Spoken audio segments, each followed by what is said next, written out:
I think it's time we bring in someone with a bit more energy, he said, looking at the wall behind me instead of my eyes. The words were soft, almost polite, but they hit like a sledgehammer to the ribs. Mark Albridge, Vice President of Operations, my boss of 4 years, the man I mentored when he first joined Westmoreland Logistics as a green, eager intern 10 years ago, now telling me I was too old, just not in so many words. It was a Thursday morning in late October, and the conference room smelled like burnt coffee and lemon-scented glass cleaner. The projector was humming, casting blurry blue light onto a slide titled Strategic Talent Refresh. I should have seen it coming. I sat across from him in that airless room, watching him struggle to say what he clearly rehearsed. It wasn't the content that made my jaw tighten. It was the cowardice, the way he tried to wrap the knife in a compliment. "You've been a rock for this department, Harold," he continued, his voice veering into faux warmth. "But the pace of innovation lately, it's intense. We're shifting toward a more dynamic, fast-adapting model. And, well, we think it's best if you transition into more of a mentorship role. Something with legacy value." Legacy value. That was his euphemism for irrelevance. I nodded. "Once. How long do I have?" I asked quietly. His lips curled into something between pity and relief. "We'll keep you on at full salary for 3 months. You'll still have a desk, though we'll be relocating you downstairs while we onboard the new team leads. I hope you'll use the time to pass on your knowledge." I stood, slow and steady. "Of course." He looked surprised. Maybe he expected me to fight, or cry, or plead. But when a man's already had everything taken from him quietly, respect, purpose, presence, he learns the value of silence. I walked out of the meeting with my back straight and my jaw set, because this wasn't over. My name is Harold Chen. I'm 58 years old. I've lived in Spokane most of my life. My wife, Emily, and I bought our home on North Perry Street back when houses were still under 200 grand. We raised 2 kids there, a daughter, Janine, now a nurse in Seattle, and a son, Tyler, who's finishing up his PhD in material science. I never needed much. A good desk, a working modem, and a strong cup of coffee was enough to keep me moving. For 22 years, I worked as an operations analyst for Westmoreland Logistics, a regional freight and inventory management firm. Not glamorous work, but meaningful, at least to me. My job was to make sure our warehouses and routes ran like a symphony, coordinated, predictable, cost-efficient. When I first joined, everything was analog. Paper manifests, clipboards, phones that clicked when you dialed. I helped digitize our systems in the early 2000s. Designed our first route optimization model in Excel, before the company even had a dedicated IT team. Every update, every process change, they ran through me. My work reduced costs by 18% in the first 2 years alone. We grew from 2 regional hubs to 7. I had a plaque on the wall for innovation in process efficiency. And then, I became invisible. The changing air at Westmoreland. The shift was subtle. Ma came back from a corporate summit in Austin one spring, suddenly obsessed with terms like lean operating models, agile velocity, and next-gen team energy. He started surrounding himself with younger hires, mostly MBA grads with bright shoes and sharper elbows. He started canceling our one-on-ones, then rescheduled them, then stopped altogether. A younger analyst, Jonah, was suddenly invited to meetings I wasn't. One day, Mark walked right past me to high-five a junior I had trained the week before. Didn't even look in my direction. I told myself it was just growing pains. I'd seen plenty of bosses burn hot and fade fast, but this time felt different. Calculated. There was one moment I'll never forget. I was working late, finishing the monthly report. Mark passed my desk with a gym bag slung over his shoulder. He stopped, smirked, and said, "Still grinding old school, huh?" I looked up, just wrapping up the variance metrics. He laughed. "Yeah, we're moving to dashboards now. Real-time stuff, AI-driven, smart summaries. But hey, keep doing you." That night, I sat in my car for a long time before driving home. Emily met me at the door. "You're late." I didn't have the words yet, but I kissed her forehead and said, "Just the usual." I have a wristwatch. It's an old Timex my father gave me when I graduated college. Silver bezel, black leather strap.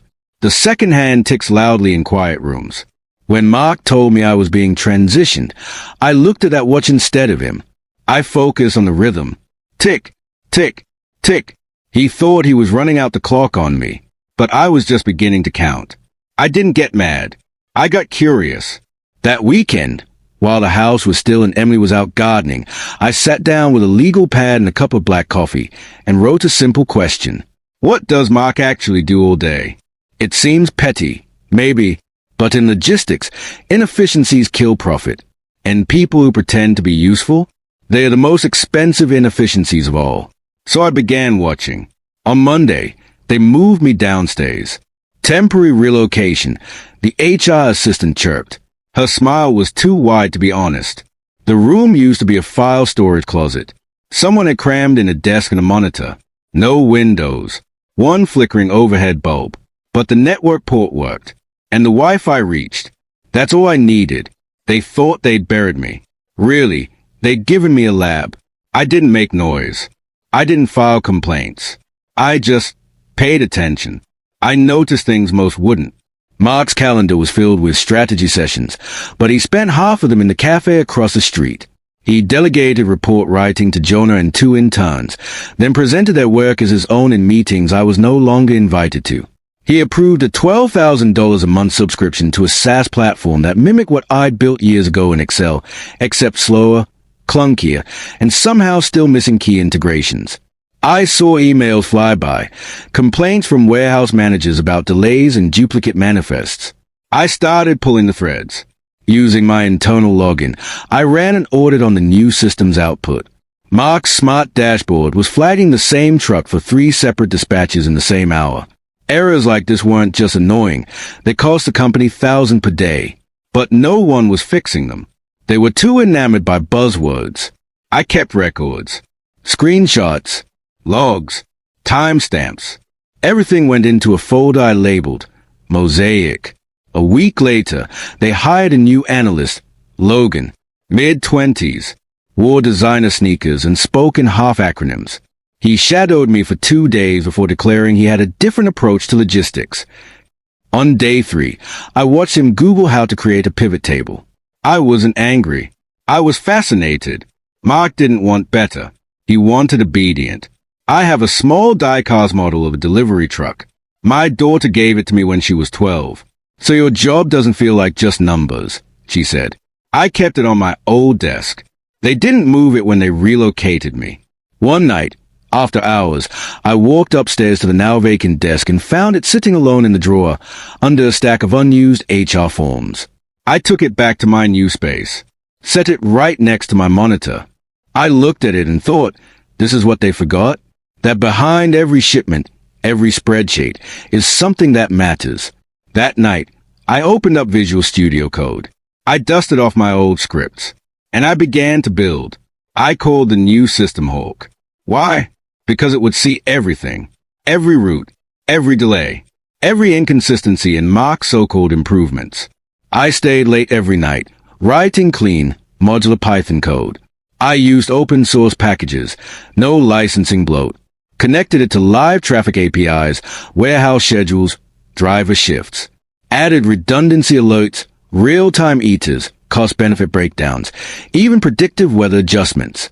Within 3 weeks, I had a functional prototype. Hawk didn't just match the $12,000 platform, they made it look like a child's toy. And no one knew. One Thursday morning, a major client, Caviton Foods, called in furious. Their weekly bulk shipment was rerouted to the wrong hub.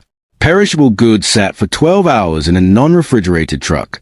The loss was estimated at $22,000. Mark blamed the warehouse staff, then blamed Logan. But I'd seen the back-end logs. It was a faulty parameter in the system Mark had insisted was self-regulating. I printed out the manifest audit and quietly slid it under Miriam's, our coup's, door. No name, no explanation, just the facts. 2 days after I slid the audit under Miriam's door, I got a calendar invite. Subject, quick chat, ops efficiencies. From Miriam Hahn, COO, Location, 9th floor, executive conference room. It had no other details. I wore my usual gray button-up, worn leather shoes, the same Timex ticking on my wrist. When I arrived, Miriam was already seated, flipping through a printout of the Caviton Manifest audit, the one I'd left anonymously. She didn't waste time. This came to my desk with no name on it, she said, tapping the paper. But only 4 people in this building would know how to pull these logs, and only one would format it like this. She glanced up. You always did like clarity, Harold. I nodded. I thought you should see it. What I see, she said, is that we've been spending a fortune on a platform that's deeply flawed. Silence settled between us. It wasn't tense. It was calculating. And what if I told you? I said, there's already a better system in place. Built internally. Secure. Transparent. No third-party bloat. She tilted her head. Built by who? I reached into my bag and pulled out a slim folder. Inside, a printout of Hawk's architecture, screenshots, and a sample performance comparison against the current system. Her eyes scanned it slowly. A smile played at the corner of her mouth. I take it Mark hasn't seen this. I shook my head. Not yet. Let's keep it that way. For now. The silent resurgence. Over the next 2 weeks, Miriam had me present Hawk, quietly, to a small executive team. No public fanfare. No memos. I was listed on the internal agenda as consulting analyst. In those meetings, I walked them through cost-saving projections, real-time optimization capabilities, and a simple interface even a new intern could use. One executive, Robert from finance, looked stunned. Wait, this was built by one person. Yes, Miriam said. The person we almost discarded. Meanwhile, in the main office, upstairs, Mark was still holding synergy huddles and sending Slack messages filled with capital letters and rocket emojis. He had no idea his entire foundation was cracking beneath him. At one point, I passed him in the hallway. He gave me a nod, the kind people give to old co-workers they barely remember. Hey, Harold. Still mentoring the new blood, he said with that politician smile. Always trying to build something useful, I replied. He laughed and kept walking. The tipping point came at the quarterly budget review. Mark had prepared a flashy presentation, full of colorful graphs and phrases like synergistic AI leveraging and disruption ready. He was halfway through bragging about cutting inefficiencies when Miriam interrupted. Before we move on, she said, I'd like to introduce a new system that's already saved us over $40,000 in just 30 days. She pulled up the Hawk dashboard. Clean, minimal, responsive. This was built internally, for zero additional cost. And it's already reduced routing errors by 87%. Mark froze. This replaces the StackPath subscription, she added. Effective immediately. There was a long silence. Then Robert from finance said, Who built this? Miriam turned to me. Harold did. All eyes shifted to me. Mark looked like he'd just watched a chessboard flip over. 3 days later, Mark was transitioned into a new role. Officially, Strategic Partnerships Liaison. Unofficially, no reports, no authority, no budget. A long title and a quiet exile. Logan was reassigned to onboarding training. Jonah took over my old desk, now working directly with Hawk as his main tool. And me? I was offered a full-time role to oversee internal systems innovation. I politely declined. I've done my part, I told Miriam. But I'm not here to plug holes in broken ships anymore. She smiled. Then how about a consulting retainer? You keep Hawk running, offer upgrades as needed. We pay you double what you made before. And you work from anywhere. I shook her hand. Deal. When you do the right thing the wrong way, you burn bridges. When you do the right thing the right way, the bridges burn themselves. Mark didn't fight the reassignment. He couldn't. Everything was documented. Every failed implementation, every inflated cost, every rerouted shipment error under his approval. But the company didn't fire him. They let him stay. Invisible. The very fate he tried to assign to me. He'd become a non-threat. A figurehead with no power. A man who once rode the wave of change, now drowning in the wake of his own hubris. I came in one last time to pick up some personal items. It was quiet, mid-afternoon, between meetings. I passed my old desk. Jonah had organized it neatly. My model truck still sat in the corner, but he'd placed it on a small felt pad, like it mattered. That meant something. I continued to the basement office. My temporary exile. I opened the desk drawer and found only a single sticky note I'd left myself weeks ago. They will forget what you did. Build anyway. I smiled, slipped the note into my pocket, turned off the light. Before I left, I stopped by Mark's glass-doored office. He wasn't inside. I placed a plain white folder on his desk. Inside it, Hawks use a manual, printouts of the clean code base, and a handwritten note, in case you ever want to learn how it actually works. No signature, no jab, just the truth. I didn't leave it to mock him. I left it because I don't believe in revenge as destruction. I believe in revelation. That night, I grilled salmon on the back porch. Emily sat beside me, wrapped in her old University of Idaho hoodie, sipping chamomile tea. "You seem lighter," she said. I nodded. I think I finally stopped trying to prove myself to people who already decided not to see me. She smiled. "Took you long enough." We both laughed. The kind of laugh that belongs to people who've seen winters come and go. People who know how to rebuild. Later that evening, I took off my Timex and set it on the nightstand. For the first time in years, I didn't feel like time was something I was running out of. I felt like I finally reclaimed it. A few weeks after I started consulting, I gave a guest lecture at Gonzaga University. A former co-worker invited me to speak about resilient systems in fragile cultures. After the talk, a young woman raised her hand and asked, "What's the most important tool in operations?" I paused. Then I said, "Clarity, of process, of purpose, and of self." She smiled and wrote it down. I still don't know if she'll remember my name, but maybe someday she'll remember that answer. Mark never apologized. He didn't need to. He gave me something more valuable than an apology. He gave me freedom.